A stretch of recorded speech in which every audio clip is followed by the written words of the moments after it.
And we are back. Game 2, PAC-8 playoffs. This one, Oregon and Washington. Now, you do know that I am an Oregon broadcaster. I am sitting here wearing Oregon hockey gear, as is Dylan. We have been given explicit instructions to be neutral broadcasters tonight. This is a PAC-8 broadcast, so I will keep doing my standards here. I will be a neutral broadcaster. I will be a neutral broadcaster. Absolutely. I will be a neutral broadcaster. That said, the best dressed team in the nation is on the ice tonight. Oregon debuting new jerseys tonight from Rebirth Sports with the duck on the front. Washington will be in their white jerseys. These teams very familiar with each other. They played 4 times this year, and it has not gone Oregon's way, to put it lightly. Washington is the highest scoring team, interestingly enough, in the West region in the ACHA. 32 goals for Washington in 3 games against Oregon. 1 goal in that 4th game. So the big question tonight, if you are wearing green and yellow, is which Oregon team is going to show up. And the problem for the Ducks all year has just been bodies. You look at their roster, you watch them warming up. This is a full Duck team. Trevor Schott is back in action tonight, although I have yet to see him. We're told he's back in action tonight.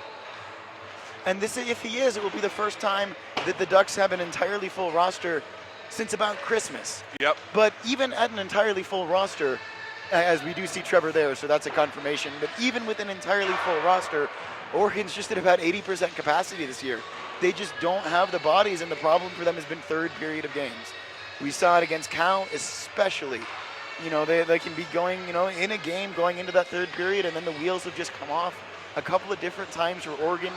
You can point to any number of different factors, and it's something that, Dylan and I have kind of scratched our heads about a lot. We talked with a lot of the guys on the bus ride up here. There's a couple of different independent factors. I don't think there's any one reason why Oregon has maybe had a little bit of a drop-off this year. But, that said, all that talk of drop-offs aside, if the Ducks win this game, I think they'll just fine with the I-5 Cup being north of the Columbia. If Washington has the I-5 Cup, but Oregon gets the win in the postseason, I think we'll call that a draw, at the very least. For Washington, there's a couple of guys we can circle on that roster. Alex Black, he should be wearing number 9. Christian Cinderella wearing number 10. Cinderella made some disgusting moves in Washington's I-5 Cup clinching game. I can think of one in particular that I can still see. I see it pretty much every time I close my eyes. Absolutely. He just deked his way through the neutral zone, beat about 3 different guys, and then was able to go top shelf on a very capable Jackson Howery in goal. And for Howery, the numbers don't look very good because he just faces too many damn shots. Yep. And that's been, a lot of that has to do with bodies, and especially on defense. Oregon's basically functioning this year with 2 defensive pairs. And then they have guys like Jesse Leonard and Cody Dries offensively that are capable of playing a little bit of defense, but that's not what they're naturally comfortable playing. A full hockey roster is 4 forward lines, 3 defensemen, and a couple of scratches and 2 goalies. And Oregon just doesn't have that many people. Yep. For Washington, we talked about Cinderella. Tavin Jackson, I believe, is their leading scorer. But the number you'll really want to circle and keep an eye out for is 21 in white. Devin Garg, Shattuck St. Mary's product. We understand he was a 4-year JV guy at Shattuck, but still, Shattuck St. Mary's is preparatory hockey. And when we've seen Garg, he didn't look in the second half of the I-5 Cup. We only saw him in Game 4. He didn't look quite as impressive as he did on home ice. He didn't play in the 3rd game, which was really the most important of the 3, so we have to assume that he's nursing some injury, and I don't know if he's going to be back to full speed yet, but man, when we saw him go at 100% in Seattle, absolutely. When he puts the afterburners on, forget it. Yep. Nobody can catch him on the ice. He's one of those players that, he's a pleasure to watch, and he's lethal out there. Speaking for the Ducks, Jackson Howery is going to need to have a huge game, as we've seen in the past for the Ducks. The goalie's definitely going to need to be a big part of this team. For the Huskies, we talked about him before. I honestly think Christian Cinderella is going to step up and be that producer, that playmaker for the Huskies. His name is Cinderella, but call him Mary Poppins. He has got an unlimited number of tricks in his bag. I have no response to that. Dylan. And you talked about the goalies. It is worth mentioning at least once. You know what? James Feldman looks like he might get the start for Washington tonight. So it is not if that does happen, it would not be the same two goalies that we saw come to blows in the third game of the I-5 Cup, the undisputed highlight of my broadcasting career. I had some of the Washington State coaches or the USC coaches come up to me before their game and ask if I was the broadcast guy. I guess that that goalie fight video has found its way around the PAC-8. You know what's interesting is two of the nicest guys on the ice. You know, they were chatting after the game. And that was a game that really went downhill, and the referees even said to the other guys, you look at your goalies for an example. Have a good fight, shake hands. Absolutely, yeah. No love lost, absolute respect between the two players. And, they were, for lack of better words, they were a little bit bored towards the end of that game. You know, it's unfortunate, got a little out of hand, but we're going to take a break here. Yeah, we're going to take a quick break for the anthem.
Broadcaster, but old habits may die hard, and I make no promises. You know, Isaac, as big as the first game was, as good of a game as it was, I think it's going to be absolutely fitting that the Ducks face the Huskies to determine each team's berth, and this is a big game for the rest of the tournament. Exactly. USC is going to be watching this game. I would expect to see they're going to get themselves cleaned up and watch the rest of this game. If not, they will at least have their eyes glued to the internet, because if Oregon wins this game, SC has to play Utah. If Washington wins this game, SC has to play Cal, and either of those games would be interesting. But we are ready here. Oregon debuting those new greens tonight. We'll call them the Apple Greens. Washington in white. I-5 Cup extra episode about to get underway. It's the first playoff meeting of the I-5 Cup since we're guessing around 2010. These teams have met in the playoffs before. They've met for the PAC-8 championship before, but it's been a while since we've seen them with a postseason matchup. And right away, that puck is going to go all the way down into the Duck zone. 19:54 on the clock, and the Huskies already with the faceoff in the attacking zone. Ducks will try to get to that. Troy Gasser throws it in, and kick save made by Howry. Long rebound was there, but no harm on it. Close in front, and there wasn't any Duck in front of that Husky player. That was Alex Black trying to get on it. Now the Ducks get that puck out of their own zone. They'll get it through the neutral zone as Chris Campbell was crunched against the boards. Just had to throw it in. Washington collects it. Here come the Huskies now. Good cross-ice pass for Washington. And a great move there, trying to get around Trevor Schott. Didn't quite do it, and then Schott wasn't able to follow the puck. Ducks now with it in their own zone. Ducks pass it off the boards. Jesse Leonard gets it up to it. Huskies want icing, but Leonard definitely played that puck, so nothing doing there. Zach Foss just does keep that one in. It'll go around the corner. And now Schott on it. This is Trevor Schott's first game, incidentally, since the I-5 Cup Game 3 that featured the goalie fight and Trevor Schott's match penalty. Ended up serving a 3-game suspension and missed both of those Cal games. Put a lot of pressure on Nick Scabara when he did miss those Cal games. Now here come the Huskies with it. Mason Friedman on it. Friedman shoots, side netting. Now up for Christian Cinderella. Again, watch number 10 in white. Anytime you see him on the ice, he's got a lot that he's capable of doing. Perhaps a budding broadcaster as well. Christian Cinderella missed the 4th game of the I-5 Cup. Once all was said and done, he had an injury. They wanted to keep him out, and he joined Lorenzo Villalobos on that one on color, and have to assume he did a capable job. Michael Luke will go to chase that one down. Michael Luke, one of the enforcers on this Duck squad, but also a sound defenseman, and that's something that he's really kind of developed and added to his game this year. Puck's in front, it's loose, and ends up squirting through, and can't quite get it out of the zone, can the Ducks. Taryn Donnelly with it. A few of these guys for Oregon, by the way, do get new numbers tonight. Chris Maddox goes from 29 to 8, and Seth Starr goes from sometimes whatever to sometimes 66. He's in 27 tonight. I think that's all that's different, but if I can't figure out who a Duck is, that's going to be the reason. Almost too many men in front of the Duck bench there, but they were able to do just a good enough job to get the guys off the ice. That one too far in front of Skabara, icing the call. And we're seeing the Huskies right now with a lot of time in the Duck zone. They're they're getting good looks. Nothing hit the back of the net so far, but the Huskies that came out to play definitely, and it's going to be smash mouth hockey tonight between the Ducks and the Huskies. And when is it not? And the face-off is in that Duck zone. They will win the face-off, and it's swung around. Couldn't control it, though, so the Huskies now with it in their own zone.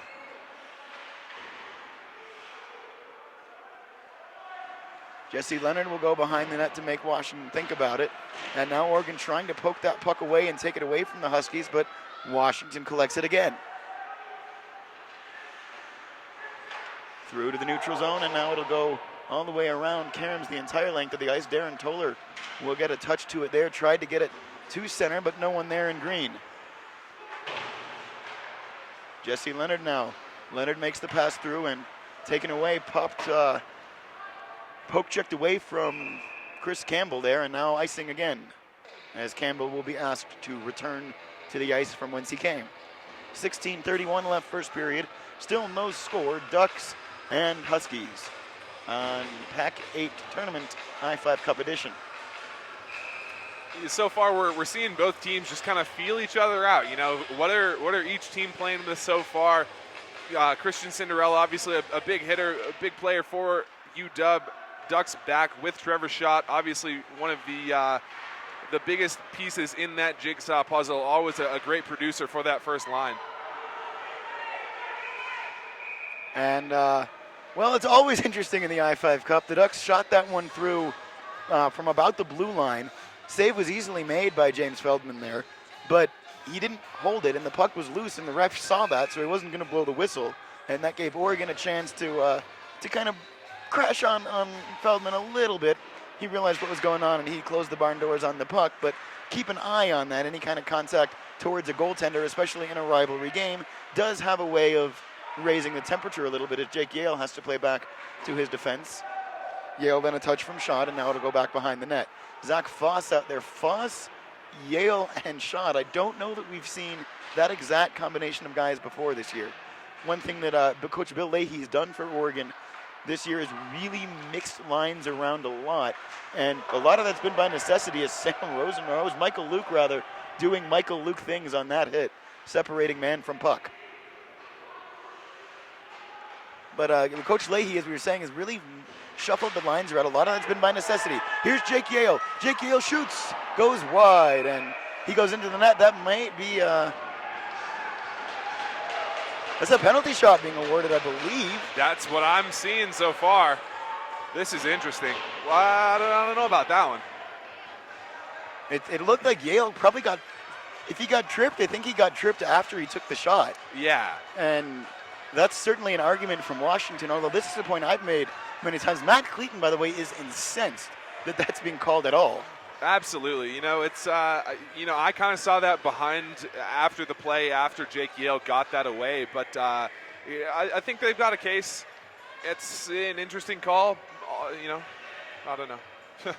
Yeah, I mean, and this is us. This is us being unbiased, questioning calls that go in Oregon's favor. Yeah, I don't know. Especially in the first period, I think that was good defense, good strong defense played on Jake Yale, and it looks like they are going to give him the penalty shot. Let's see what happens here. They're gonna stick with the call. So, is it Rosenberg that's going to take it, or is it that looks a little small for Sammy?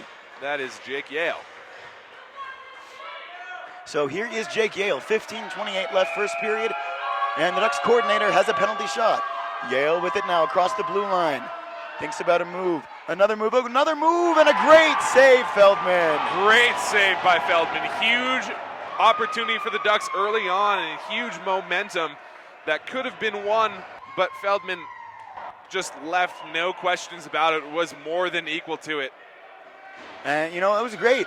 Good all-around play there. Yale really made the most of that opportunity. Penalty shot doesn't have a particularly high success rate.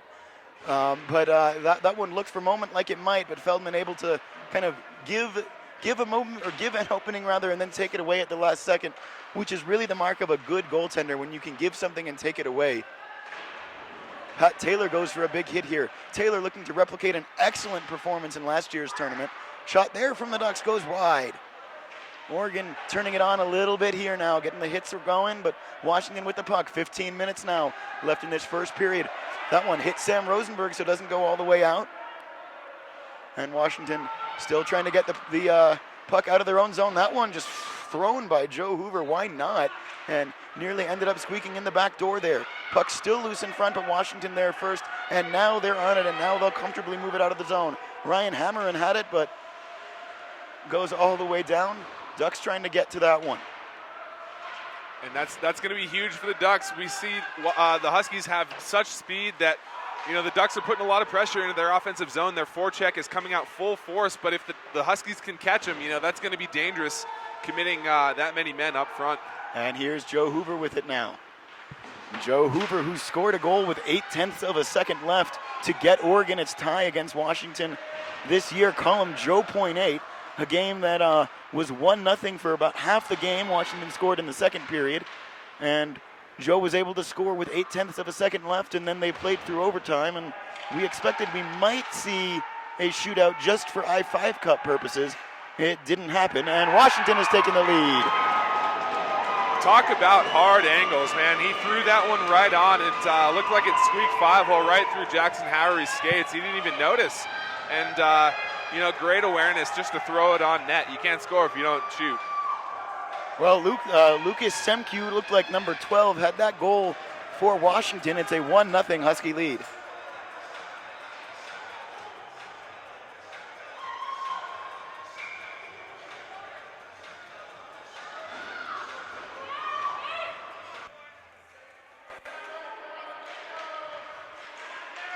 And Ducks get the puck off the faceoff here. Zach Foss throws it in and then is hit against the boards. Ducks still trying to get it. Ducks trying to center. Puck goes to the corner.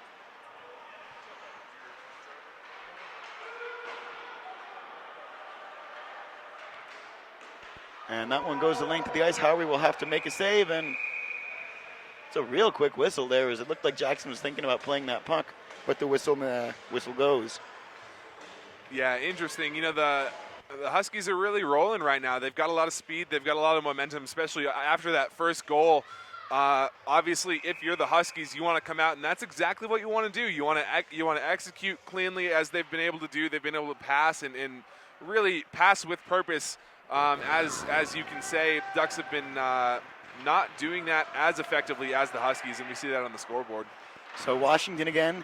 Maybe it's something about being north of the Columbia. Both Washington teams have been able to jump out to 1-0 leads, Washington and Washington State. That one intercepted by Washington in the neutral zone. Oregon trying to get a clearance on it. The Ducks do get a new group out there, but they have to work in getting the puck away from Alex Black as it stands. Jesse Leonard has it now, and Leonard had a touch for not sure who that Duck was there. Couldn't quite get a read on that number. Looked a little bit too big to be Nick Shabara. As Jesse Leonard goes to give chase to that one, but icing the call. And this is what we've kind of seen so far in the first half of this first period for the Ducks. They're doing that, they're trying to work the breakout pass, but unable to find anyone into the neutral zone, and it just it's either picked apart by the Huskies or it just drifts all the way into their offensive zone called for icing. That's that's going to be something to tune up throughout the rest of this game. Absolutely clean face-off win there from Cody Dries, and the Ducks now will try and skate with it a little bit, still trying to move with it. And we got a whistle behind the play, high sticking. Was it just played with a high stick, or do we actually have a penalty called here? It looks like the latter. So Oregon is going to jump to the power play. The call for Washington goes against Mason Friedman.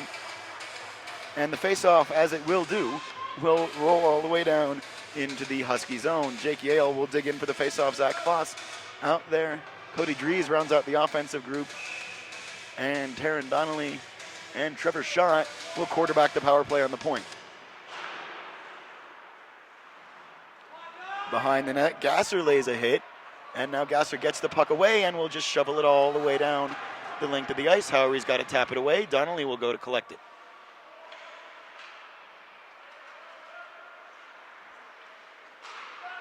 Donnelly with the pass for Yale. Yale does get it across the ice to Trevor Schott. Here's Trevor. Trevor goes down. He'll get a trip call there. And that one will draw the whistle immediately as the net got knocked off. So 5-on-3 for a $1.31 for the Ducks. Enormous opportunity for Oregon. Yeah, this is going to be huge for the Ducks, to reclaim some of that momentum that the Huskies stole early on with that one, the first goal. It's, I don't know. I think the Huskies definitely have the speed to be threatening as well. If they have no trouble, as we've seen in the past, clearing their defensive zone, and we're hearing a lot of commotion from both sides. Great crowd tonight. Absolutely. Now Joe Hoover. Hoover with it, D-to-D pass. Now back to Hoover. Hoover takes a shot. It's kicked away by Feldman, and it goes up into the netting. 1:52 left on the second penalty, which went tripping against Ryan Hammerin. A minute 22 left on that first penalty. So 5-on-3 for a minute 22 for Oregon, trailing 1-0. You hate to call anything in the first period of a game a must-score opportunity, but this feels a little bit like that for the Ducks. That goes wide, has to be collected. Again, Washington will just sort of let Oregon pass it around the perimeter here on the 5-on-3, although they got a stick in the way of that one, made it a bit more difficult. Now back for Hoover. Hoover, one-time opportunity was there, but they couldn't get a clean handle on it. Now Oregon shoots, and it's knocked away into the netting. Great patience by the Huskies to just sit home and really wait for their opportunity. That's what you got to do playing 5-on-3. It's pretty tough. It's easy to get compressed if you're being complacent. You're not really paying attention to where the other people on your team are on the ice. But they're doing great so far. Cycling, and now are the Ducks. Again, still with the 5-on-3 for 52 seconds. Taron Donnelly with it. Donnelly was trying to get it to Zach Foss, who was breaking in and didn't see it, and now it will go the length of the ice. However, will have to try to pass it. Good job there to keep it from going off the netting, but couldn't get it to a Duck, and it just goes, we'll play a little bit of ping pong here. 33 seconds left still on the 5-on-3. Here's Zach Foss. Foss back now for Michael Luke, and Luke back to Foss. Foss shoots center, maybe it was a pass centering. They couldn't get it. And that one goes the length of the ice, and 21 seconds left on this penalty, 5-on-3. And then 30 seconds will be after that. Huskies not bothered so far, able to clear the zone very easily. Oh, yes. Absolute miscue there in the neutral zone by the Ducks. And that's really going to kill the rest of the 5-on-3 off for Washington. They still have 30 seconds left on that second penalty, but it's back to 5-on-4. Here's Chris Campbell. Campbell around a man, and he'll come back to get it. That caroms around. Washington's going to try to touch it. Jesse Leonard might get it, or back to Trevor Schott. And now back for Leonard. Leonard to Donnelly. His shot didn't get through. Still bouncing around in front. Jesse Leonard found on a shot, but was able to get it on the backhand, keep it in the Husky zone. Now back for Donnelly. Behind the net again. Jesse Leonard to get it. Huskies back to full strength. 5-on-5 again now. as it is just barely kept in the zone. Chris Campbell takes a shot. Rebound is there. Long rebound for the Ducks. Looked like they might have scored. I think it was side netting. And Chris Campbell broke a stick there, or maybe just lost it, and then had it kicked away. And Howery got himself in a lot of trouble there. Howery's got to get back to the net. He's trying to lay a body. Washington just trying to center it, and somehow that's all going to come out in the wash for Oregon. But oh boy, that was a nightmarish 15 seconds there. Absolutely. You know, you got to be kicking yourself if you're the Huskies not capitalizing on that gimme opportunity. That was Jackson Howery was way outside the net, and you know, if they could have got it on a stick, I'm sure they would have put that one home. And I don't know if Jackson maybe didn't realize that the power play was over there, and if that's why he went to the corner to try and play that. He is a goaltender who's very good stick handling, and that's something that, you know, Coach Leahy has said in his favor so far. And the referees will want Howery to play that puck, which is interesting because, you know, for a couple moments ago, they blew it as soon as it hit his glove when there was less pressure. But it is what it is, and I think Howery wanted the face-off there the whole way anyway. So just kicked off a 2 or 3 seconds worth of ice time, but that's really all, and we're not gonna get upset about it. Still 1-0. Huskies do lead this one. Oregon has looked strong, but the Huskies have the goal. Ducks still trying to get it out of their own zone. Joe Hoover now for Seth Starr. Seth Starr moves past a couple of guys. Starr's confidence has really increased in the last few games, and he just gets hit hard after that shot there, but was able to get it all the way through. And then he lays a hit of his own, and that will be a penalty. Or maybe there was an infraction earlier. There will be hits and there will be penalties in this game. Still waiting on to see what the call is.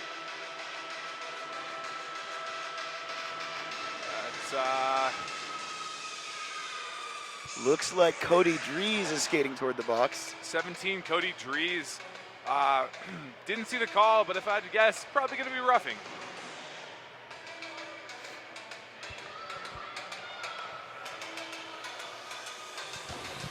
Yeah, and given that we didn't see it, we will certainly say that the referees had the better angle. And Cody sits for 2 minutes. I guess we get no hand signal, so I guess that one's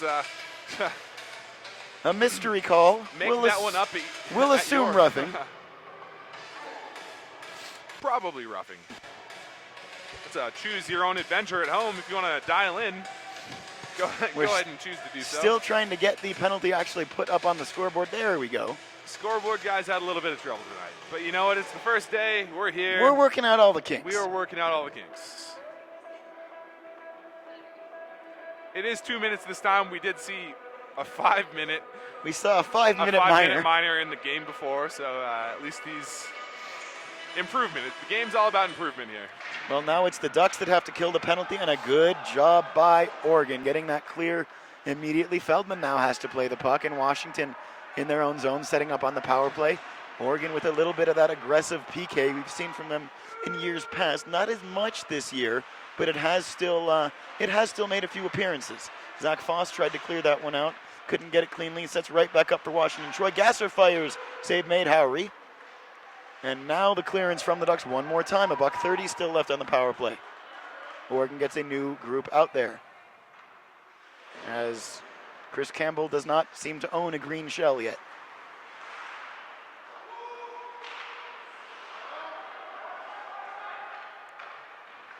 So Huskies trying to move it around. Ryan Hammerin couldn't quite get to that, but it ends up working out as it gets back into the Duck zone, and now cleared. 1:05 left, 7:47 left first period. Washington with the 1-goal lead on the Lucas Semke Clapper. Here is Devin Garg. Garg's got a lot of speed, as we've talked about, a lot of good skating ability, as we've talked about, and he showed it a little bit there. Maybe for a half a second he thought about the wraparound. Instead, just kind of goes back the long way and got back to the point. And they'll go back to Garg again behind the net. Garg with speed again. Back to the point one more time. 36 seconds left on the penalty. Cinderella at the point for the Huskies.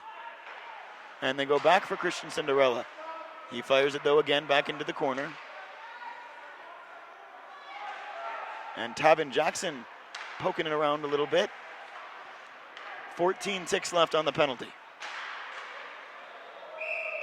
As that one tipped up into the netting behind the play. Absolute laser. That hit Jackson Howery's stick and knocked it out of his hands. And so far from the Huskies, patience is the name of the game. They're not too rushed, and I'm liking what they're looking like out there so far.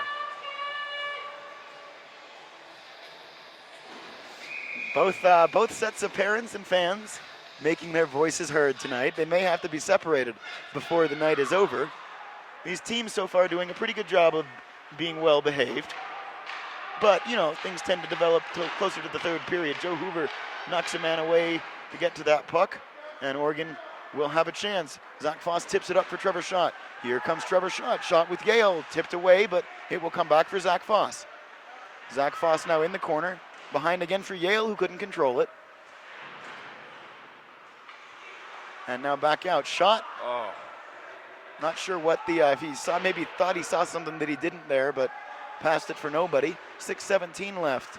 And again for Trevor Schott, this is his first game since the third I-5 Cup game in about 3 weeks of actual real time since he's last played, but he is one of the players to watch, certainly for the Ducks, has probably the best hands on the team and in the conversation for the best hands in the conference. Pass a little bit too far out in front, but all comes out in the wash. Here comes Trevor. Trevor couldn't quite slide that one home. But it will stay in the Husky zone. They've got to work hard for it, do the Huskies. They try and carom it around. Ducks will poke that. And now back, Huskies still with it, 5:35 left. First period, Huskies with a 1-0 lead. Not quite able to keep it in the zone are the Ducks. Washington with it now. They try to pass it off the boards. It goes only as far as Sam Rosenberg, who has a little conversation there with J.D. White. And now here come the Huskies with it, regrouping. Trying to get it through the neutral zone. Oh, big collision there. Joe Hoover at center ice, and then Pat Taylor took out Jackson Howery, but great clean hit from Hoover there. And we've got another inadvertent buzzer and a whistle. This is the second time we've had that happen. And the buzzer sometimes these scorers will use to get the referees over to the box if, hold on, wait, don't drop the puck. I didn't get the penalty on the board yet. But this is the second time that we've seen somebody's hand just hit the buzzer button, and the referees have chosen to blow it dead, which I'm not sure. I'd be interested to hear from a referee if there's a hard and fast rule there. You know, we saw that in the last game go in favor of the Cougars, and they ended up getting a goal out of it. And here's Joe Hoover. Hoover goes down. Oregon shoots, and it's just wide, and almost twice now that we've seen that perhaps lead to a goal. Here's Nick Scabara. Out too far out in front of Campbell. Hoover tries to knock it down, just able to keep it in the zone. Rather, that was Leonard trying to knock it down, and then Hoover kept it in the zone, but not long enough for Oregon to do anything with it, and the Huskies take possession. Ducks trying to just keep it alive, and they go off there, or the puck out of play. Offside, looks like the call. The crazy frog song that I haven't heard probably since 2004. We're reaching into we're going iTunes deep library into the here. vault. Deep into the vault tonight. That's a classic. Boy, if we're going this far back into the vault in game number 2. Yeah, it's going to be Got a long one. two games tomorrow still, and two games on Sunday. That one shot wide. Oh, if there was only someone there for a rebound for Oregon, it would be 1-1 right now. But no one there to knock it home. Ducks doing trying to keep that puck in the Husky zone. Washington is just barely able to work with it and get it out. But now the Huskies need to just dump it in. Devin Garg will go to give chase. Ducks shield the puck away from him, though. You want to keep it away from 21 and White if you can. Troy Gasser with it. Knocked away by Oregon. The Ducks have been doing a good job of that so far tonight in the neutral zone.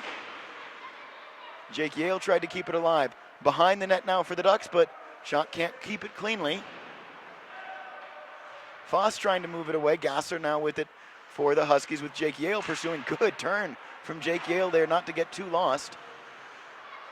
And Semke will throw it forward trying to get it to the captain for the Huskies. That's Braden Kochak. The Huskies will go for a change here, get some fresh legs. And looks like the Ducks got at least one new guy out there as well. And trying to get to it now, taking a spill, is Pat Taylor. And Huskies still with it. D to D for the Huskies in their own zone. 3:02 left. Big hit thrown by Seth Starr. And then he has someone run into him after that. So he can really lay the body, can Seth Starr. And he's a rookie for the Ducks this year. We haven't seen much of him, but in the last couple weeks, we've really seen him come into his own. Cinderella with a shot there, but it was blocked before it ever got through to Jackson Howery. 2:42 left first period. Puck again behind the net in the Duck zone. And that was the start of something dangerous. We kind of saw Cinderella light up there, get his feet under him. He was looking for a goal. Huskies now, or Ducks trying to get it away. Huskies, again, keeping Oregon away from that puck. It's in the Duck zone right now. And Pat Taylor will be able to go to get to that when he plays it back for his defenseman. Now it's back to Taylor. He got a stick to it in the neutral zone. Gives Oregon a chance to change. And Washington also flipped it in. Ducks again still trying those long breakout passes. Chris Campbell's going to go to try to chase that one down. And if there was only one Husky he had to beat, I think he would have done it. But two was a little bit too tall in order. Campbell gets it back for Donnelly. Donnelly fired and deflected. Nick Sciabara now.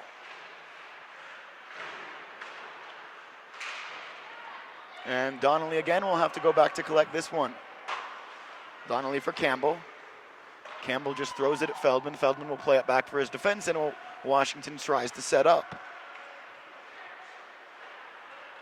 Nick Sciabara, or Taron Donnelly rather, in the neutral zone. Campbell knocked a bit off the puck. And now back Sciabara for Luke. Jesse Leonard will just dump it in. Oregon gets a line change. 5 new bodies out there for the Ducks, including Harrison Landers, Jake Yale, Trevor Schott, Zach Foss, and is that perhaps Darren Toller's new number? Looks like Darren. Toller would be 26 in any other Duck jersey. Looks like he may be 6 in these new absolutely amazing Best of the Nation greens. That one I'm not going to make any promises about being unbiased on, because that's just factual that these jerseys are the best in the nation.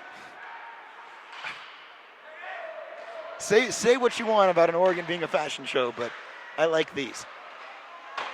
Back to game action here. Troy Gasser gains the blue line and shoots, and that one deflected.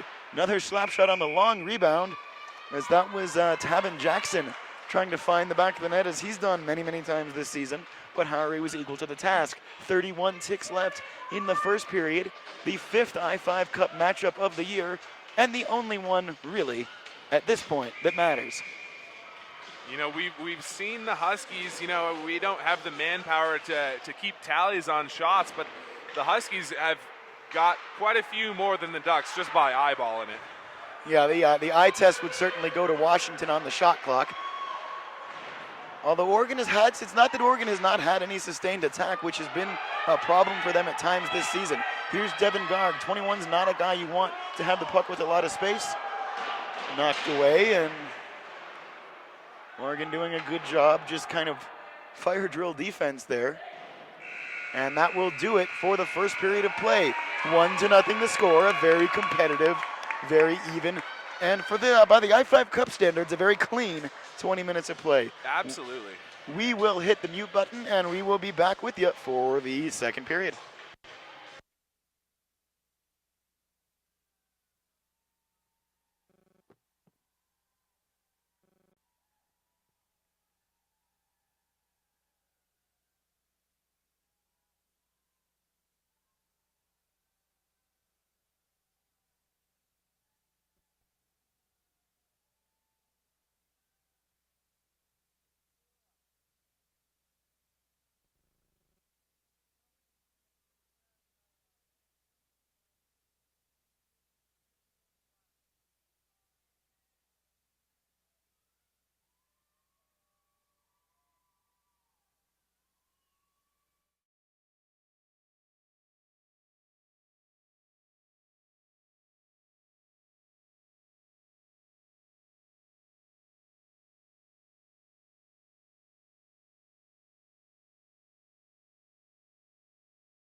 And we are back and we are underway. Second period of play here, and it is Oregon trailing Washington 1-0, but only 1-0.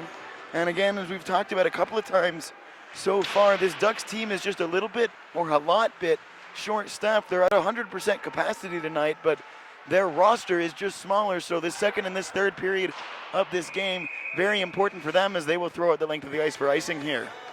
That's going to be another icing for Oregon. You know, it's their passing hasn't been as clean as you'd like it if you're a Duck tonight, but I think there's room to improve. You know, they're still shaking off, still feeling out how UW's going to be playing the game, but there's a lot of hockey to be played. As Washington will just throw that one into the corner. Tavin Jackson trying to get to it. Now trying to center is Washington, and that one up deflected into something.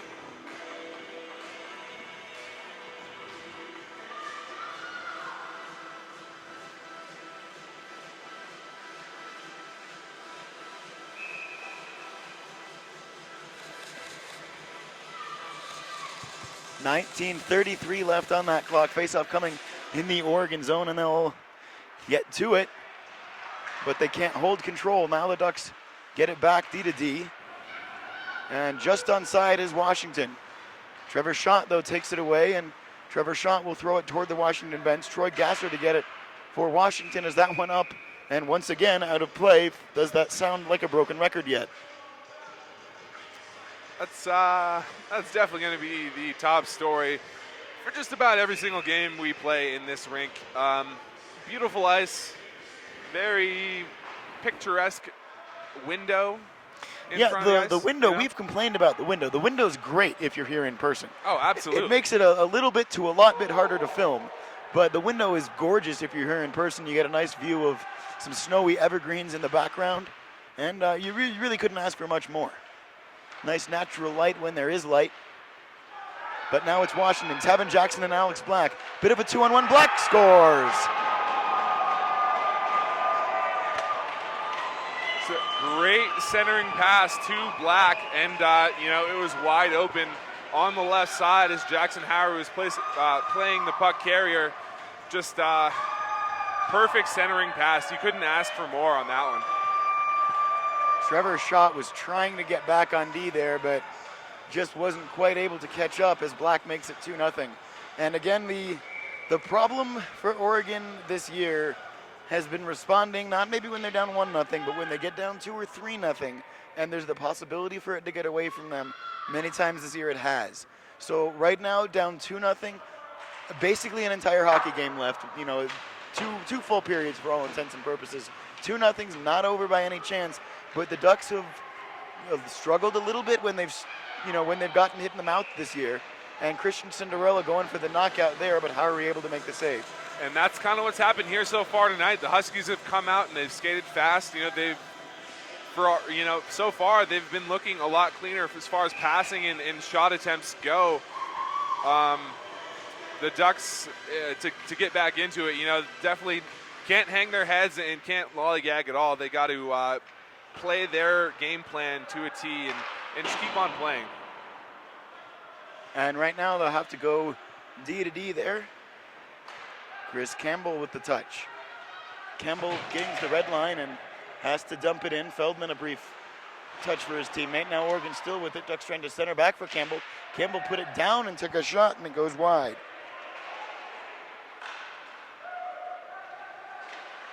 Howery again has to go well out of his net to try to play that one. Ducks falling around a little bit here.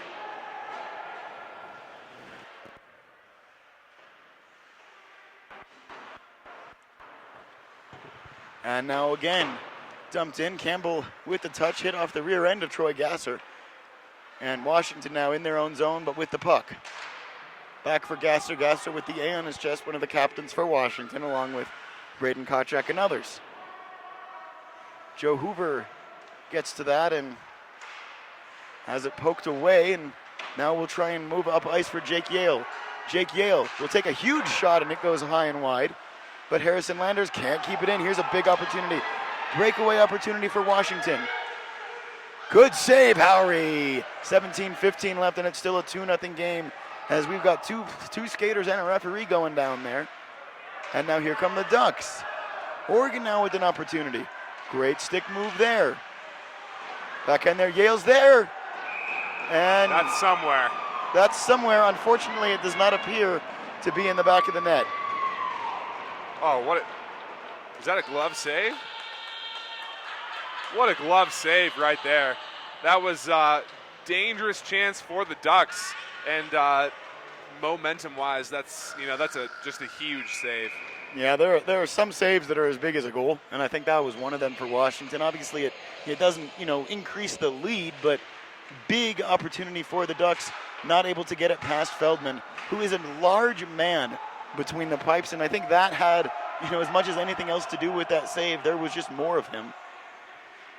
But here comes Washington now. Washington skating around through the neutral zone. Tavin Jackson out there with Alex Black offensively. Ducks trying to poke it away. 16:36 left, second period. Seth Starr trying to get a touch for it, and now it's Seth Starr with the puck.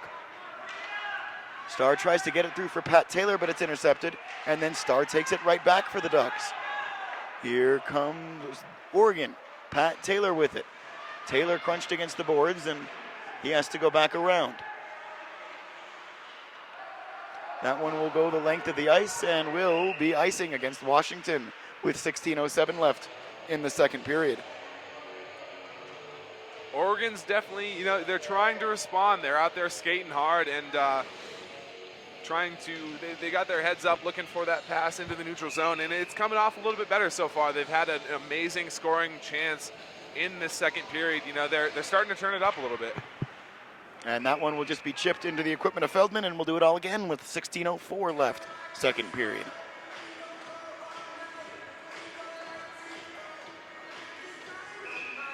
You ever light it up like it's dynamite, Isaac? Several times, actually. Several times. Yeah. Probably just agreed to something there that I don't know what it means, but I'll learn about that afterwards. Feel the music and the rhythm, Mateo Cruz, Isaac. Ducks with it. They get the shot, and it goes just wide of the cage. Back towards Darren Toller. Now Joe Hoover. And that one up again. No one knew where that puck was. I wonder where that one went, Isaac. Up into the net again, and surprise, surprise, we're still in the Huskies' defensive zone. So good job from the Ducks keeping it in that zone so far. Hoover will just rip it on, and that left a rebound, but there wasn't a Duck there to hammer it home, and Washington now takes it away. Darren Toller has to flip it back. And now Trevor Schott trying to guide his man directly into Darren Toller there. And a little bit of miscommunication perhaps behind the Duck net. Oregon, though, gets the puck, and they'll now set up in their own defensive zone. Nearly gave a gift to J.D. White there, but he wasn't able to stop it at his feet as the puck went right in front of him. Now Joe Hoover. Hoover flips it back around. And the Ducks will try to get to that. Hoover again. Hoover tried to turn and move it, couldn't do that and control the puck. He had his stick taken out from under him. And now J.D. White throws it along. Hoover again is now stuck a little bit in the Ducks zone. Trevor Schott tries to get to that one. Schott flips it for Yale. And now backhander from Schott goes off the side of the net, but the Ducks still retain possession. They try to center it, can't get to it, could Rosenberg. And now Washington flips it down. Chance for Washington, and you've got some guys colliding with each other in the middle of the ice. Looks like we're all going to just chalk that up to physics and collisions, and no penalties there as Taron Donnelly goes to try and get to that one. Puck in the Husky zone again, stuck to the corner. Trying to mook it around for Toller, and Toller couldn't get it centered. Now back the Ducks. In their own zone, it's Pat Taylor. Taylor tried to flip it off the boards, but no one there. Washington takes possession, and now here's Alex Black. Black in a lot of space. Black with a man in the middle. Great save, Howry. Absolutely a fantastic save Absolutely. from Jackson Howry there, and a very important goal or save there. Great vision by Jackson Howery. Really two Husky players rather coming in on both angles at him, and he does a great job to just look them both down and wait for them to make the move. Charlie Conway. Yeah, Mighty Ducks. You would expect anything less from the Duck broadcast here. Had a long discussion with some of the Ducks in one of the hotel rooms about who was who on the Ducks cast and the Ducks movie. Now we may be referring to people by their Disney counterpart as Troy Gasser takes a shot that was deflected there. Plays it up for Jesse Leonard. And Sciabara trying to hound the Huskies there. But Washington does gain the blue line. They get the shot right into Howery, though, with 13:16 left, second period.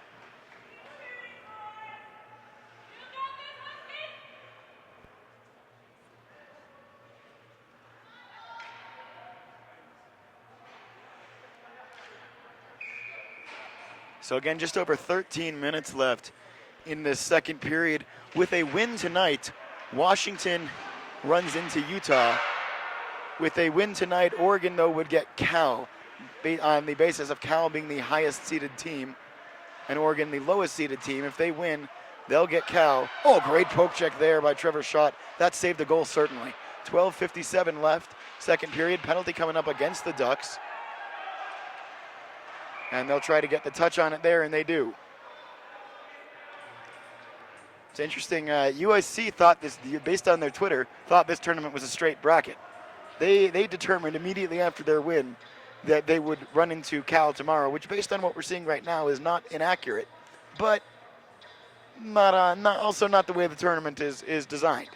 Still a lot of hockey to be played, and this is going to be really where we're going to see how the game's going to shape up. It's one of the keys for the Ducks to stay out of the penalty box. They've had trouble with that in the past. They've had trouble with that throughout this season, and it's really a big coaching point as far as Coach Leahy is concerned. You know, it's it's been forever. Yes. And I think that I believe it's Seth Starr that took the penalty. They've got 21 up there, but I think it was actually 27. 21 would be Harrison Landers if he is indeed the guilty party. Troy Gasser with the shot, hit side netting there. Huskies may have thought they had a goal, and Howery will just pounce on that one as it rebounds off the backboards. Maybe a little bit of a conversation from Howery. Definitely not one to shy away from those conversations down there. He definitely likes to let people know where his territory is. He's a feisty guy. He is a feisty guy, and if you're a fan of PAC-8 hockey, even if you're not a fan of these two teams, but certainly if you are, you know what happened with Jackson Howery and Washington's other goalie, Jeffrey Miles, at the last third I-5 Cup game. If you don't and you can't take the hint, there was a goalie fight, and it was the happiest moment of my broadcasting career. Thrown there, Cinderella just backhands it. Huskies trying to knock it down. It kind of chipped through the air a little bit, and that one kept in by Gasser. Troy Gasser, good job. He takes a slapper high and wide. Hoover will go for the clearance there. 1:12 left on the penalty to Seth Starr, but the Ducks can't squeak it out of their zone. Huskies still with it and trying to set up on the power play. Behind the net, centering, couldn't handle it cleanly. Very dangerous opportunity for Washington. Cinderella now with the shot that goes wide. Just unable to clear the zone are the Ducks. And now back for Gasser. One timer there. Great look between Gasser and Tavin Jackson to try to set that one up. And Oregon still can't clear. Gasser still can't hit the net.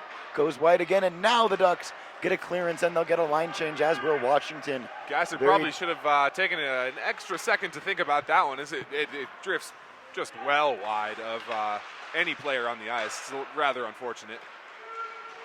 And Ducks will get another half clearance there. This one only as far as the neutral zone before Washington gets it. Now J.D. White. J.D. White run into a little bit by Taron Donnelly. Not much contact there. And we've got a buzzer and a whistle again. So oh, God. We were talking about this at the intermission, and it was brought to my attention that this is not a user error on the scoreboard or at the buzzer. It's a system error, and that this happened last year as well. which makes it that much more strange that it's still happening. That's been, over about a year since then. And this time it creates another face-off in the Duck zone. They'll win that face-off. They got the stick on it, but it went right to Washington. 4 seconds, 3-star is standing in the box, and that's the nice part of the way that the penalty box setup is here. His set star right out of the box, right back to the bench, and they get a different guy out there. Trevor Schott was the extra skater used. Oregon has to chase that one down. Harrison Landers is immediately run into as he gets into the corner. 10:24 left, nearing the halfway point of this game. Washington with a 2-0 lead. Trevor Schott was hounded there. And a penalty coming up here. This time it's against Washington's number 12. It's going to be a high sticking. And that is the goal scorer for Washington as well. Lucas Semkiw gets the high stick there. They're going to be definitely glad he's out of the game for 2 minutes. The Ducks have got to do something here in this second period. If they want to get any of the momentum back, they've got to start turning it on right now. Well, here they go. They do have Trevor Schott out there quarterbacking that power play at the point. Schott tries to shoot, but kind of misplaced the puck a little bit. Oregon, though, lucky to still retain possession. Chris Campbell now at the point as the Ducks sliding over a little bit and cycling. Now Schott's pass is knocked away by Alex Black, cleared the length of the ice, and Tavin Jackson's going to chase this one down. May get to it first and does, but the Ducks get it back. Here comes Oregon again. Moving it forward for Jesse Leonard. Leonard across the blue line, and Leonard dumps it around. Nick Skibara is going to have to go to get that. Skibara now back for Campbell and then for Hoover. Now back to Campbell. He takes a shot. Rebound opportunity there, but he couldn't get to it cleanly, could Trevor Schott. And now it goes back all the way into the neutral zone. Joe Hoover with it with 1:14 left on the Ducks power play. Chris Campbell across the blue line.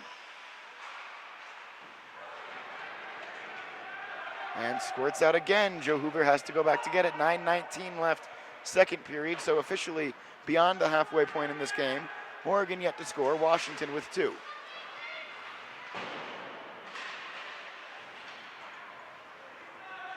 Here's Hoover. Hoover with a nice flipped pass to Jesse Leonard. Leonard, though, will just go into the corner. Now back, Chris Campbell. Campbell knocked down, lost the puck, and it's going to go once again the length of the ice. 35 seconds left. Great PK so far out of Washington. Jesse Leonard touched by Cody Dries, and now for Jake Yale. Dries again, and now Zach Foss will go to the corner.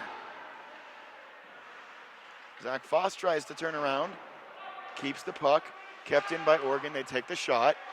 Rebound is there, still loose somewhere. We haven't had it blown yet, and the Ducks retain possession. Couldn't get it home. Jake Yale. Yale in the corner, moving around, now centers for Donnelly. Donnelly couldn't handle it though, and it's a break for Washington. 3-on-2 break, 3-on-1 if they really hurry, and they couldn't get it to tap in home. That was almost identical to how they scored their second goal. And now here's Oregon, a little bit of end-to-end action. Jake Yale has his stick chopped at there. Good, clean stick check from Washington.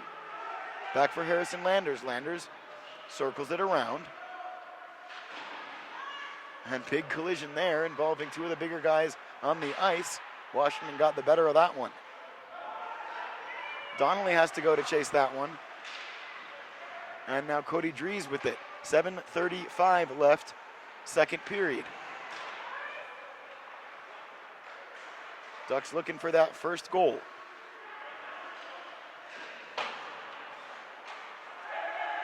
Donnelly now slides it.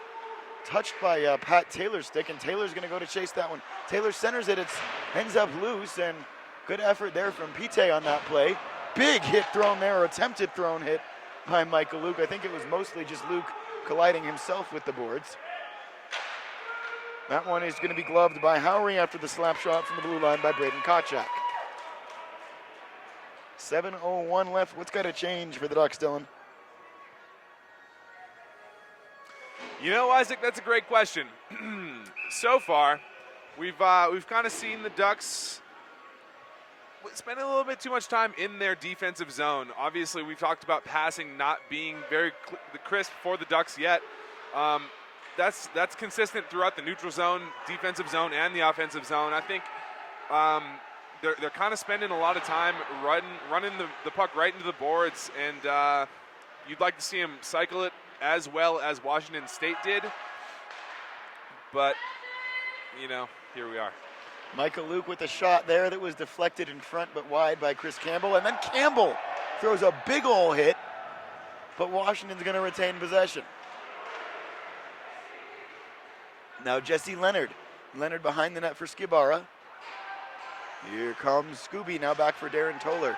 Toller will fire it on, and maybe a deflection for the wanting there. Ducks still trying to move through and still keeping the puck is Oregon. It's Trevor Schott having to work very hard with it as Washington fires it up off the netting. No delay of game, though, at this level. No, that's not a call in ACHA. And I think there'd be a lot of that if they did claw that. There'd be a great deal of that, for sure. Instead, the faceoff, though, will just stay in the Husky zone as it was cleared directly out of play. Jake Yale's going to dig in for said faceoff for the Ducks of Oregon. Schott tries to go take that one away in the corner and does, but couldn't get it to a teammate. And now Washington with it.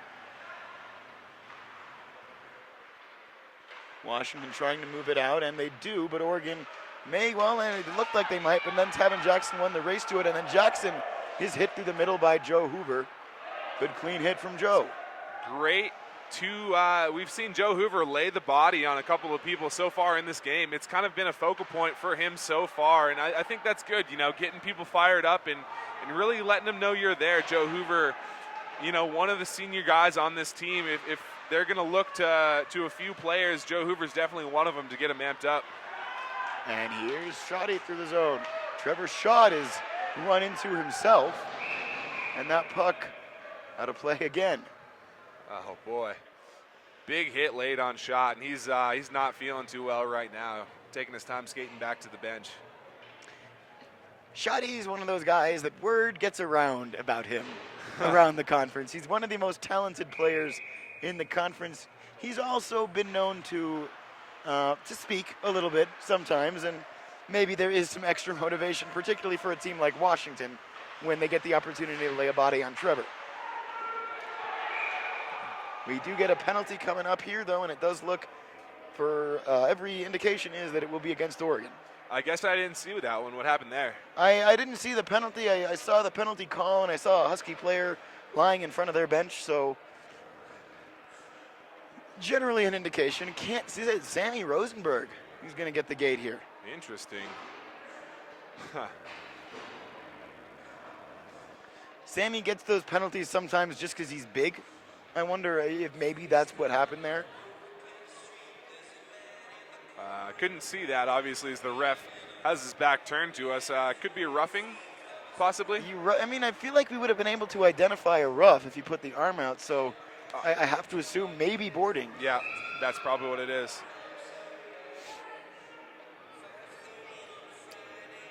Well, choose your own adventure as Sammy takes 2 minutes to think about what he did, whatever it may be. Whatever it may have been. And it's a big 2 minutes for Washington, again, just killing time off this clock at this point.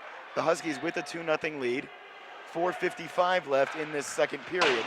And Oregon, you feel like, would do well to get a goal before the end of this period if they're going to be coming back in this game. But it's not going to happen there. It'll happen for Washington right in front of Howery on the power play. 2 power play goals for Washington now?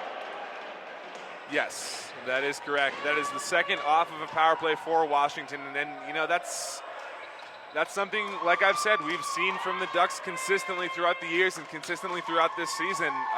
Taking penalties probably at the most inopportune times, not that you can necessarily control it, but well, 3-0 is the score, and Washington has the lead with 4:42 left in the second period. Oregon definitely with their work cut out for them so far. As we've seen the Huskies just overall consistent team throughout the season. We haven't really seen them really give up too many goals. No, I mean, Oregon has scored a couple goals against Washington this year, but, 3 of those games, and one of them you can throw out the window. The first I-5 Cup game, Oregon's 6 goals came in about 19 shots, but they gave up 13 because they had fewer than 13 players at the end of the night. But, really 3 of the 4 I-5 Cup games have been pretty thoroughly dominated by Washington. And I wouldn't say this one is a domination, but on the scoreboard, it's not been good for Oregon so far.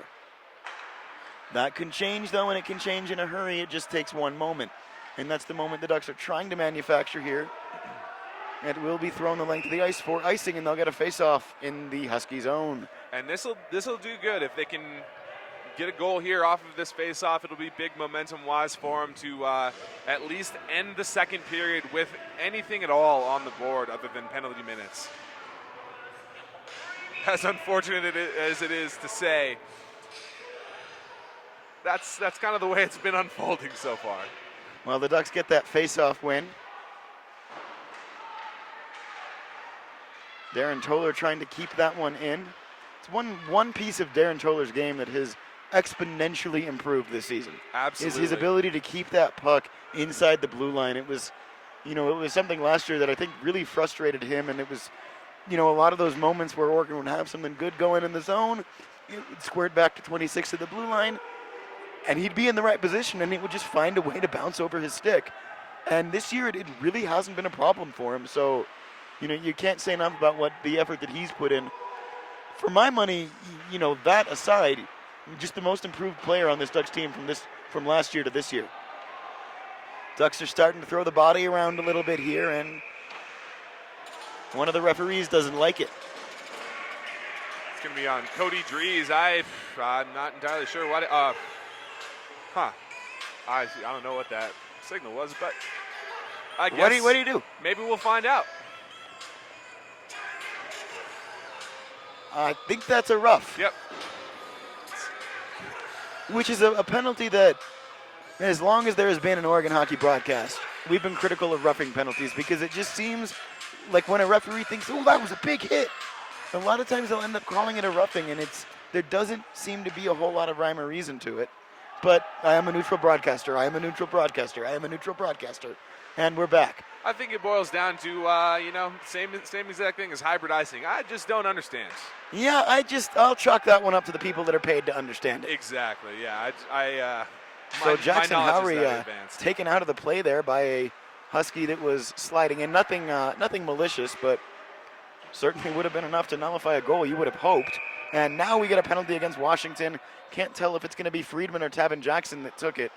Did anything happen on that play? It looked like they were, all just playing rough at the We'll call it a boarding. Huh. We seem to be calling a lot of things boarding tonight. As Mason Friedman would also like an explanation. No real argument from him. I think he understands. I didn't see it, but the fact that he's not really complaining of too much, though. It must have been there. Maybe someone was there. And Cody, even on that rough, didn't complain too much, although there was conversation, as there always is with Cody. He's a fiery, talkative guy. We'll put it at that. Absolutely. Sciabara digging in for the faceoff now, 4-on-4. Bit of open ice here. And, yeah, this is the two offensively that you want out there if you're Bill Leahy for Oregon with Scooby and Trevor Schott. But that'll have to wait as now Devin Garg has the puck. Rebound again, another rebound left. And Washington will make it 4-0 on the third rebound there. And that's Jackson Howery's season in a nutshell. Yeah. Is he makes a good save, he makes another good save, and then there's just another rebound there. And he can't do everything. He cannot face 40 shots a game and have this be a winning team. Exactly. It's unfortunate. No one was there to clear the puck, and the Huskies capitalized on it. As you want to do, that's exactly.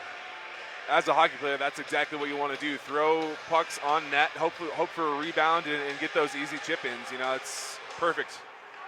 So as it stands right now, we'll see USC and Utah tomorrow. USC and Cal tomorrow in the 9-5 game.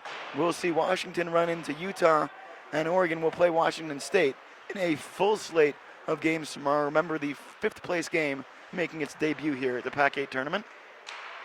But who knows? Still 21 or so minutes of hockey, but 45 left in this one, and you can score a goal pretty darn quickly. Oregon's just got to get on the board here as that one's thrown wide. Zach Foss will try to get to it over the skates and sticks of the Ducks. Donnelly back with it behind the net again, but Washington's going to get to it first. Devin Garg now. Garg had it and lost it and then found it again.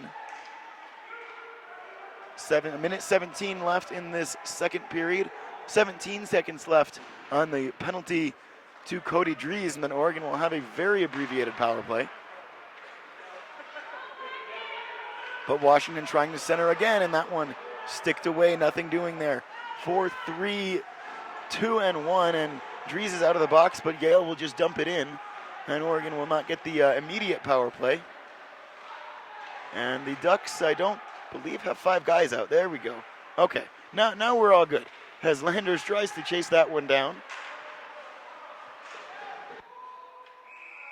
Yeah, that was... We get a trip there? No, that was way offsides. Harrison Landers tried with all his might to keep that in the offensive zone, but just wasn't able to, as he's ridden out of the zone past the blue line by one of the Husky players. Great defense by the Huskies. And 11 seconds of power play time left on the very abbreviated Duck power play. There was about 30 seconds of it total, but by the time Oregon had its lines figured out in the power play, it was about 20 seconds, and now we're down to 10. Someone lost a wheel there. Yeah, they couldn't call that a trip against Michael Luke or an interference. Dude's limping to the bench and runs into a guy, and I think he's going to get a penalty for it.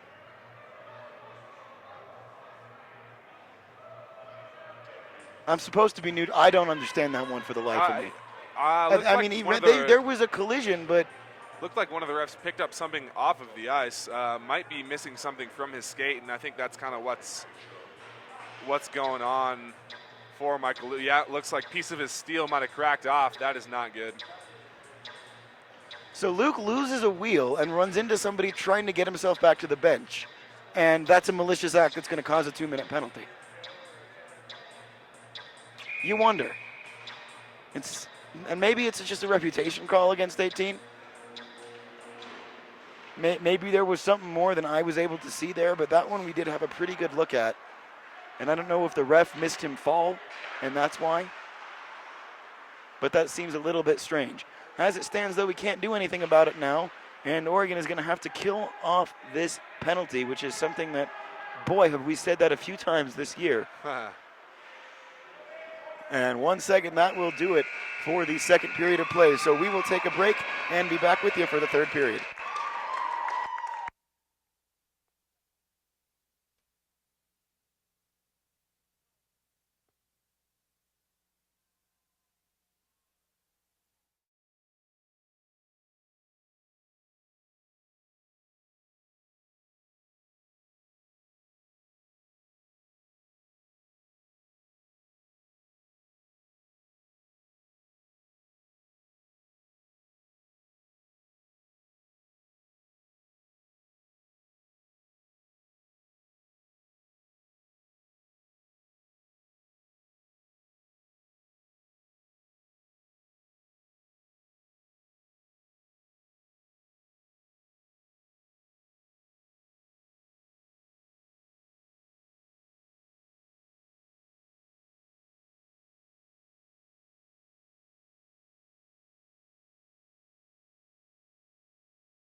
And we are back here, third period about to get underway. Barring what would be something short of a miracle here, we are going to see the Huskies take down the Ducks yet again this year, and that is something that is no more fun for me to say than it is for the Duck faithful at home to hear me saying, although I'm sure the Washington fans are probably repeating that every time it gets said, because it's really been, Dylan, it's been a dominant year from Washington in this I-5 Cup Series. Absolutely. If you're a Husky, you got to be you got to be happy with the season they've had. They've been consistent throughout, and it's good to see.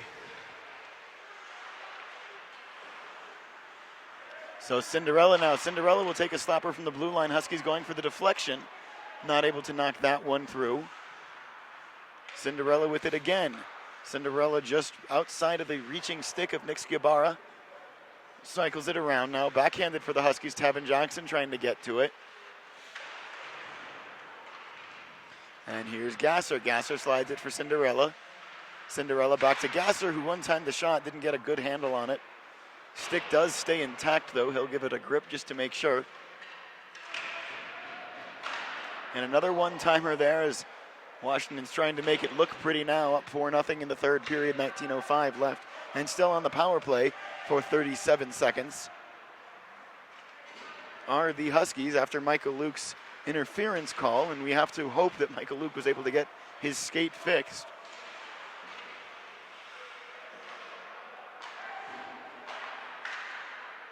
And that one in front of Howery, he'll clap down on it and makes the save.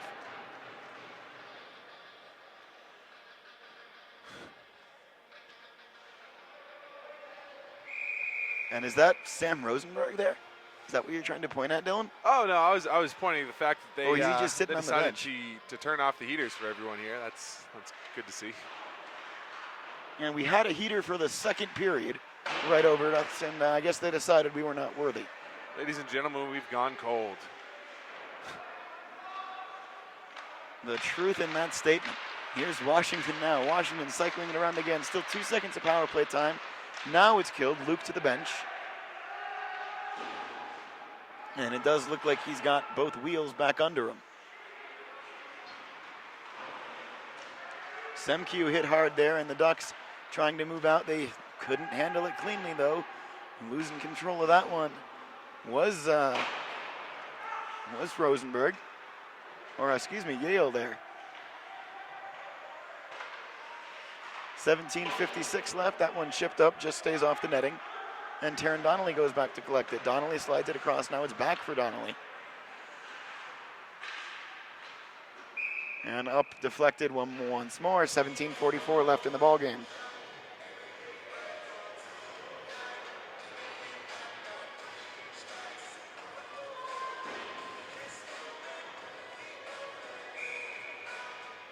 Quite an uphill battle here for the Ducks. And Jesse Leonard didn't know where that one was. Skating right by him with the puck was a Husky there to get the puck. Almost turned into another Washington chance. The Ducks just trying to get something going. Maybe this is it. Can they center it for Leonard? They can't. Instead, they'll just keep it behind the net. That's Nick Sciabara with it. Sciabara out there with Campbell. Campbell with it now. Campbell throws it high on goal and saved by Feldman.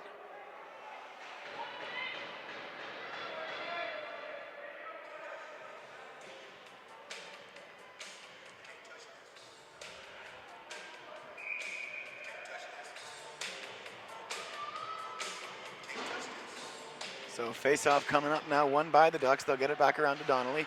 Donnelly trying to find a deflection for Campbell there. Nothing doing. Back for Chris now. And behind the net again, backhander there, deflected wide. And it's Washington with the puck. Leonard trying to stick check it away, but able to move around him there is Devin Garg. And Garg fires a pass that they will call icing. Huh. I think everyone on the ice is a little perplexed by that one. We've referenced timed icing already today, and it's a strange rule. I don't get as confused by it watching the NHL level games, but there are still calls there. It is a hard rule to understand, and part of it might just be that I don't fully get it, but by any stretch, Washington had a chance to get to that puck. Ducks will take it, though, as it gets the puck into the Husky zone and prohibits a line change for Washington. Now Joe Hoover. Hoover throwing it towards goal well wide. Poked around for Rosenberg. Rosenberg will just fire, goes wide. And Hoover's going to have to go all the way back down to get this one.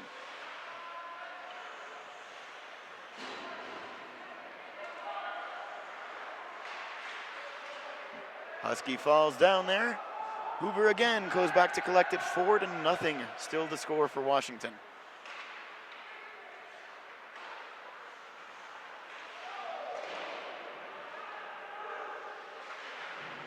Pat Taylor now goes to try and track it down. And the buzzer goes again.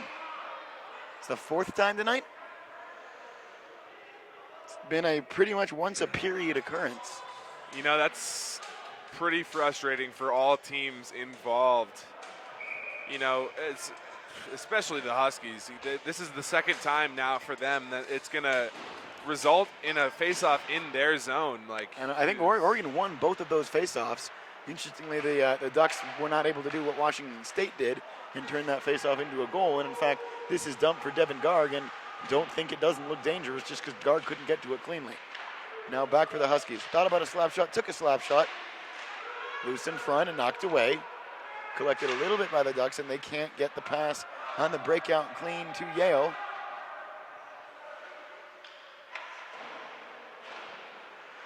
And Zach Foss tracks it down. Foss tries to center it, just gets around now, getting it for Yale, but he's not there fully. Ducks do keep control of it, though. Donnelly throws it on goal, deflected in front, but pouncing on it is Feldman, who has looked outstanding tonight. Great save. If there's one shining star, one go-to for the Huskies that hasn't faltered at all in this game, it is Feldman. You know, as it stands now, we'll keep a clean slate throughout this game, and you know, I think he's been the key. No matter what mistakes the Huskies may have made, he's always been there to back them up. Yeah, there haven't been many. There haven't been many mistakes. There have not been made many. by that team in white, but when they have given Oregon a chance, Feldman's been right there. We got another penalty coming up here. High sticking the call. That's going to be Gasser.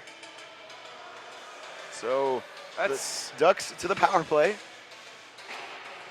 The penalty kill for the Huskies has looked it's all looked strong. The penalty, they've looked strong at even strength. Exactly. They've looked strong in the power play, and they've looked strong killing penalties tonight. They haven't faltered at all.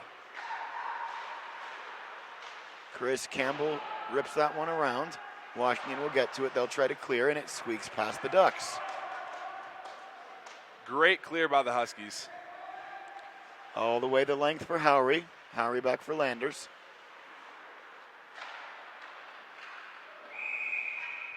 And hits the Duck stick, and just nothing's going right.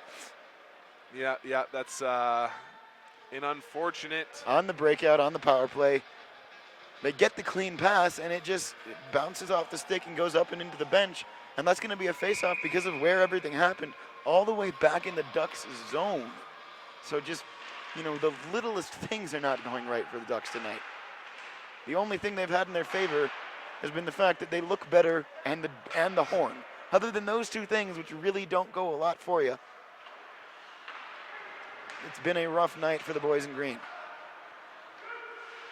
Harrison Landers had it stopped and cleared again by Washington. Goes all the way down.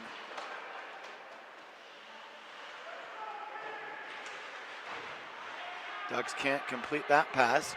Washington gets the clear one more time. This time Oregon lets it only go back as far as the blue line before Taron Donnelly gets to it. And here's Trevor Schott. Schott dekes around a few guys. Schott trying to put it home, and Feldman again just almost literally in that instance standing on his head tonight.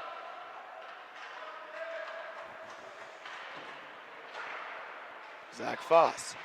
Foss takes a hard check into the boards and squeaks down. Will roll all the way one more time. Opportunity shorthanded maybe for Tavin Jackson. Schott will go for the body there. 28 seconds left in Gasser's penalty. The Ducks have gotten the puck once more. And Zach Foss with it. Foss now. Kicked away by Alex Black. Now Jake Yale takes it. Jake Yale, what a move. Another move from Yale and goes wide. And the Ducks just can't keep it in the zone, and that's Trevor's shot. Having that bounce over his stick like that, that's one of the Ducks' best players. Jackson makes it 5-0 on the wraparound. And that slight miscue not to kick someone while they're down, that results in a shorthanded goal. That is probably your dagger. I'd have to say so. The way the Ducks are skating, they have no energy. They're looking lifeless out there right now, and they're not looking like they have much hope as far as the rest of this game goes.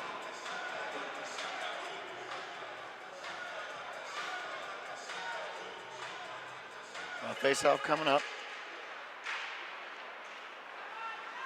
Chris Campbell trying to get around. Scabara there. Leonard there. Leonard throws it wide, takes a strange bounce, and goes back behind the net for Campbell. Campbell now, and Landers just does keep that one in the zone, but the shot hits some bodies on the way through, and now it's Washington with the puck again. Only briefly, though, the Ducks do get it back. Landers will rip a shot that took a piece out of the Huskies there. 16 is Joseph Kinkoff that had that one hit him pretty hard and took a moment for him to get up. Looks like he's okay. Yeah, he's not feeling well. Sits down immediately. We'll probably look to him to take a little bit extra time. Probably. And with the 5-0 lead, you've got the luxury to do that. Absolutely. As Oregon at this point, it's not a comfortable position to be in, but you're at the point where you just want to score. Yep. And with each Oregon offensive chance, Feldman is just looking better and better. There's no crack there. This is a frustrated Ducks team because this is not a program that is used to this. These are not guys that are used to this. And, I mentioned earlier that they've kind of let games get away from them a few times. That's not, by any means saying that there's a lack of heart on this team. If there's one thing that this team has, it's a lot of heart and, it's a lot of passion for the game. But they just, for whatever reason this year, they have not been able to put everything together 60 minutes a night. And I think the biggest part of that is just the number of guys they have. They're used to having, 3 or 4 more guys than they do this year, which might not sound like a lot, but 5 more guys is another whole line and a D pair. And they haven't had enough guys to be scratching people really this year. They haven't had enough guys, to be given to be able to go line for line with another team. Someone's getting double shifted pretty much all the time, and it's really just, I think, been a little too much for Oregon to overcome this whole season. Yeah, they've kind of been plagued by injuries and guys missing games because of class and whatnot. But if there was one time you could point to them being possibly at their strongest, it would have been tonight. They've got their full squad tonight. They've got their full squad for the first time, like we said, since around December, and it's much of the same story.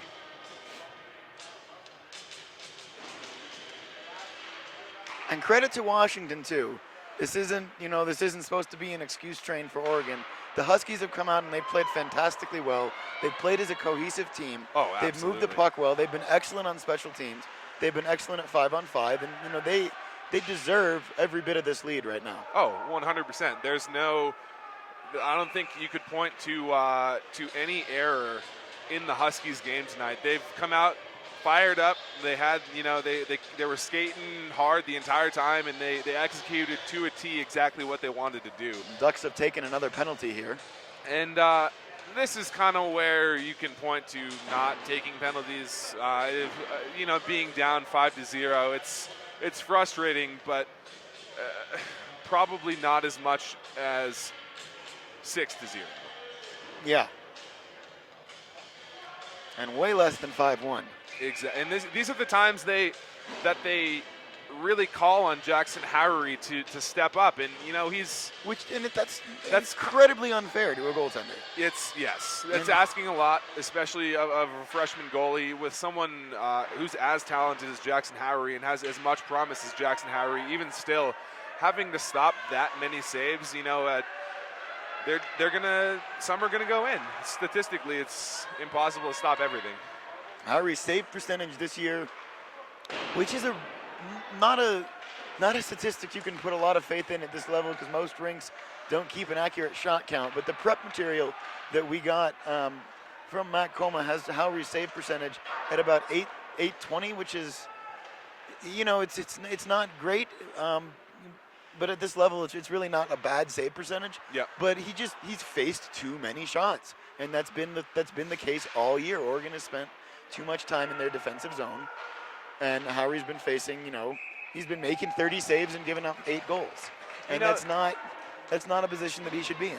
This is looking forward as far as the Ducks squad, though. This is looking forward and looking back at the same time. It's kind of the same position old goalie Danny Cockrell was thrust into as well. You know, he was thrust in immediately, and they asked a lot of him. He ended up being a solid goalie within the PAC-8 conference, and I'm looking to these two teams later on in all these skaters' career. Both young teams. It's going to be interesting to see how they all flesh out. Ducks are going to have to get some help defensively, though.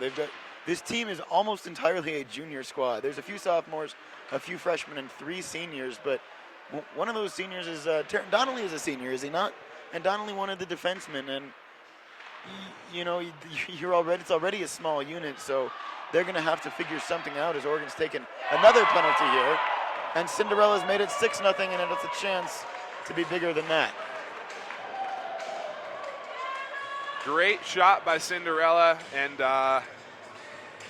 they should definitely, some of this should carry over into tomorrow night as they will take on the powerhouse.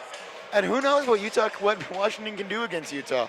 You actually had this comment after the 4th I-5 Cup game, or it may have been Colin Kapman that comment that, maybe not this year, but this Husky team might be good enough to beat Utah in a year or two. Absolutely. And maybe even this year, if they can get this kind of even production and they can have as good a game out of Feldman, and I would argue that Feldman or Jeffrey Miles, who's ever in net for UW, is going to face more shots than they faced tonight when they take on Utah. Oh, for sure. But Utah will be the absolute favorite, and they will be the money would be on Utah, so to speak. But Washington's good, and they can fill up the nets, and that's really hard to contest against, because when you can score as often and as easily as Washington has scored, you're never out of a game. Yep. And Utah is maybe really good at killing off a 2-0 lead or something, but they're going to have to score more than 2 goals. Oh, they're going to have, and which they can. Absolutely. If you look at their roster, they do that all the time. Yep. But it's definitely a young squad, and I do believe wholeheartedly when I said that I think this is kind of the time for Washington. They've got a strong team. If they can expand on this year by year, they've definitely got a shot. I'm impressed with what they have. They've got a great coaching staff. They have. Matt Cleaton's a great coach. He's brought in some great assistants to work with him. And they've got some good young guys at Washington, some good leadership. And this is a team that we thought was going to fall off the face of the earth a little bit with Ryan Minkoff losing. I mean, you lose a guy at the PAC-8 level that is literally playing professionally right now. Arguably, they're stronger this year. I would agree easily. Yep. I think that they were not, they were a middle of the road in this conference team, and they are solidly, from what I've seen so far, the second best team in this conference. Absolutely. Right now. Yep. And it'll be interesting if we get to see them against Cal, because that's a game I want to see USC strong. The entire conference has really taken a step forward this year, perhaps outside, as much as I hate to say it, outside of Eugene. 8:04 left in this game. Ducks just trying to get on the board here and get something positive going into tomorrow. And Cinderella again towards Howry. Make no mistake about being biased. Yes. Still the best dressed team in the country, though. I do like their jerseys. I can't lie on that one. Ducks get the clearance there on the power play, or on the penalty kill, rather. 7:35 left in this ball game, and again, barring a miraculous turn of events for Oregon, that's going to do it. Mason Friedman now through the zone. Back up to the point for Gasser, tipped away out of the zone. Huskies have to regroup. At this point, try to work in some stuff, get your legs under you, get at least some momentum going into your game tomorrow. Don't take stupid penalties. You know, we saw it in the last I-5 series. Just don't get out there and try to, you know, act like it's Game 7, because they're games to be played, you know, for both teams. Keep it smart. Yeah, this game tomorrow, as it stands again, it's going to be Oregon and Washington State. The Ducks swept Washington State at home, but had a little bit of trouble with them on the road later on in the year. That promises to be a good game. And USC and Cal both at 9-5. That will be an interesting one. And then it looks like we'll have Washington and Utah if this all continues. You know, I'm the people I'm most impressed with, just night and day from the beginning of the season, is Washington State. You know, like we did hear the Washington State coach say that they are a completely different team. You know, they have just bettered their game 100%. Ducks trying to do something there. Trevor Schott had an opportunity, hit side netting again.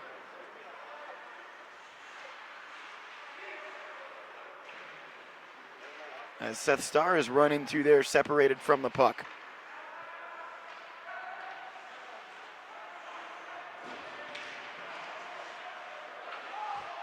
Zach Foss is sent to the ice. Darren Toller with a touch for Trevor Schott. Schott trying to slide it around to Zach Foss. Foss is what? You lost me, Dylan. Around the net now.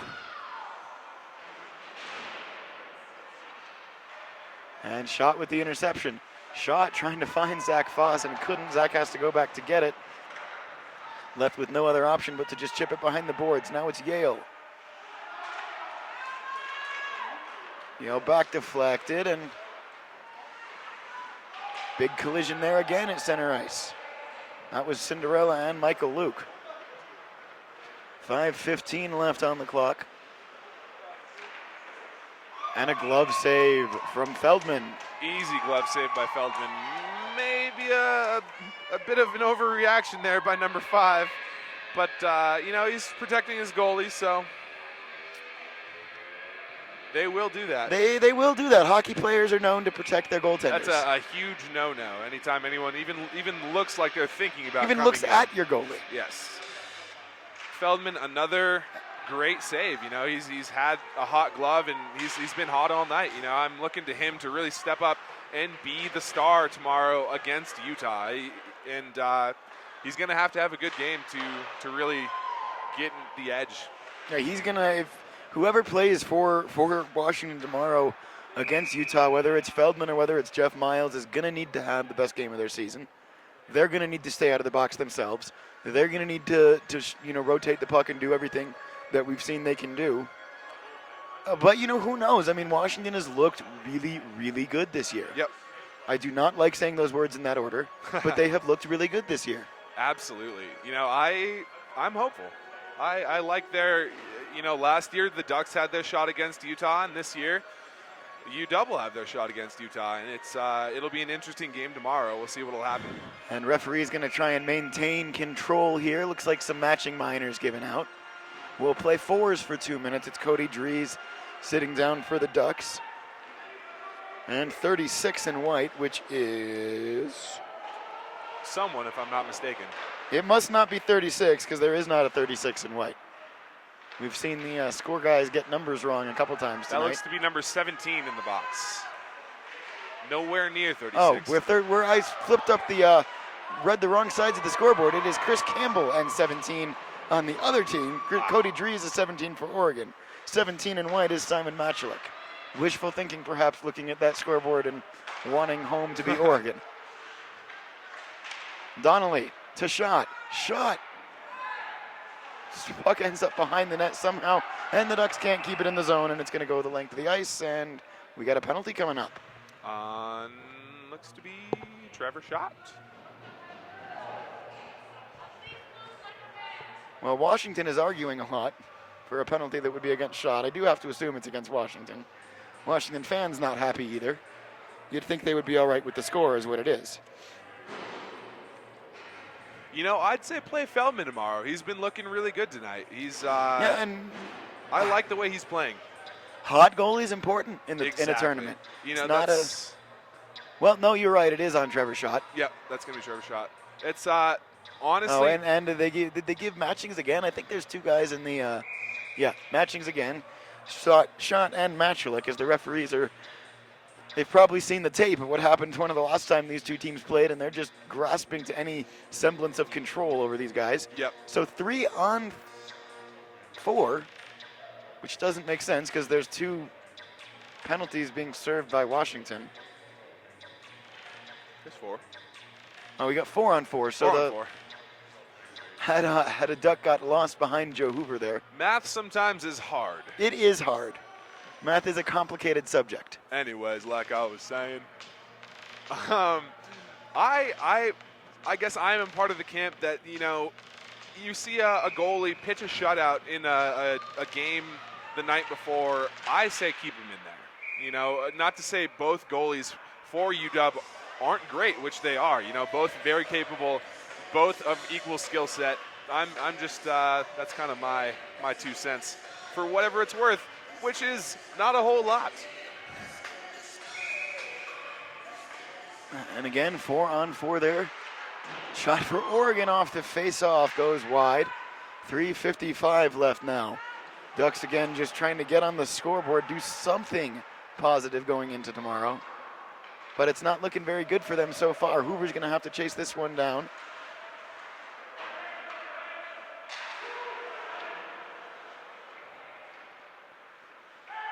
And here come the Ducks again. It's flipped up ice. Knocked down by Washington. Taylor's going to get to that one. Taylor hitting the boards. Drees out there as well now, or it can't be 17. Or was Drees rather, still reading the scoreboard wrong. Hey. Darren Toller passed there to Donnelly. Yale flips it through and pokes it. Jake Yale has been a strong point for the Ducks tonight and hasn't been able to score though. Puck is loose in front, ends up with the one-time opportunity for Taryn Donnelly. He couldn't put it home. 2:50 left in this one. First set of skaters out of the box. And Jake Yale does just keep it in. Yale there out there. Good stick handling from Jake again. Lost it a little bit, but's able to come back and get it. Donnelly caroms it and it's taken by Cinderella. 2:28 left in this one. Here's Christian Cinderella again. He shoots and it's saved into the netting.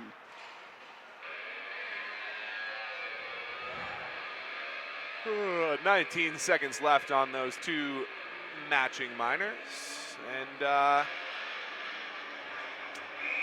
not a whole lot left to be flushed out in this game. UW, if you're just joining us for whatever reason, I don't know.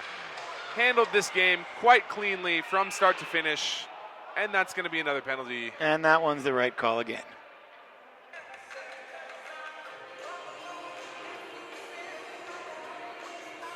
.2:15 left. Oregon's going to be shorthanded for almost all of it.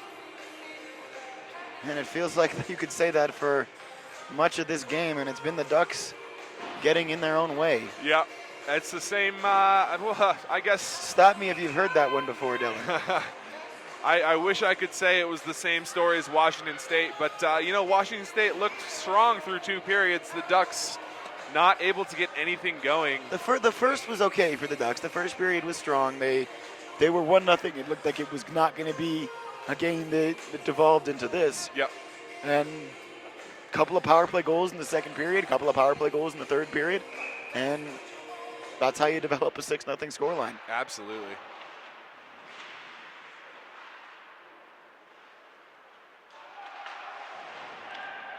Washington with it now on the power play, 4-on-3 now, 5-on-4, or will be 5-on-4 in the first set. Will be out on the whistle. Huskies still cycling it, moving it around, being very patient, trying to set up the perfect play here. And again, that's the luxury of a 6-0 lead in a power play.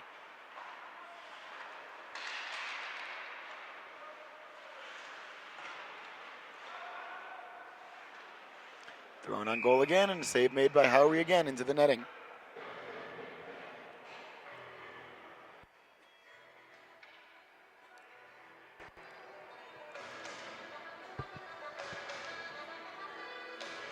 Both teams, not much energy.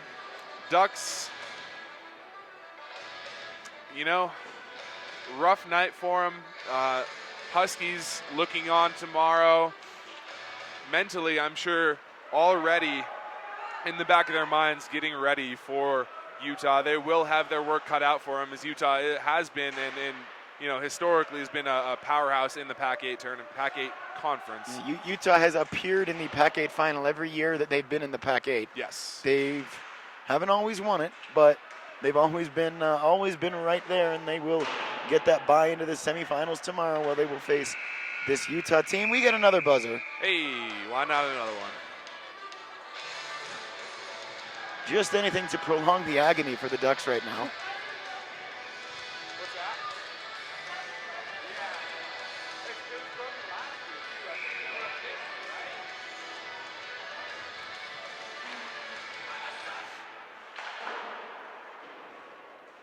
We are now into the last minute of play, 50 seconds left.